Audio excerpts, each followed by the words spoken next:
رسميا خصم حمزة شمايف البطل السابق دي دي بي يصرح اول تصريح بعد هزيمته يا اخوان. الرجال يبقى قتال الإعادة ومدربه يبقى قتال الإعادة ويقول إحنا حندخل المرة دي بشكل مختلف وراح ننهي حمزة شمايف اللي كان متمدد على دي دي بي كأنه بطانية. يا اخوي الان حخش لك في تعليق دي دي بي، بس قبلها لازم اعلق على كلام مدربه. اذا انت شايف انه زي البطانيه، طب يا اخي خويك هذا او ولدك اللي كنت هايط فيه ما قدر يوقف التيك داون حق حمزه، وروح لومه اول ولا روح دربه كيف يوقف التيك داون بعدين اتكلم. طيب شوف يا حبي، بغض النظر عن انك انت قلت انا حاحتفل ومظبط احتفاليه لان انا حفوز على حمزه، وفي النهايه رحت احتفلت بس وانت مهزوم، الا انه دي دي بي في اول تعليق له يقول انا اتقبل الخساره بصدر مفتوح واذرع مفتوحه وما ادري ايش، وقد مر اكثر من اسبوع ولقد فجرت هذه الخساره رغبه متفجره في ستؤدي الى هجوم اكبر من الهجوم اللي اصلا كان فيه. يعني يوم احنا ما شفنا اي هجوم ترى يا خوي، وسوف تكون عودتي للعظمه من جديد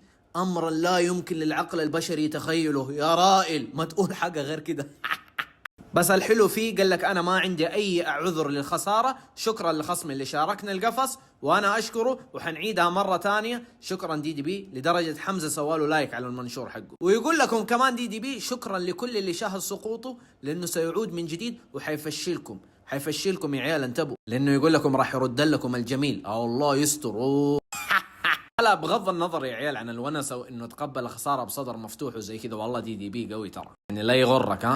لكن باذن الله انه حتى لو رجع في الريماتش حمزه حيجلده. حمزه يقول دي دي بي ترى ما هو قوي زي ما الناس تحسب، لكن حمزه حيجلده المره الثانيه يا اخوان. واذكركم بالكلام هذا ليش؟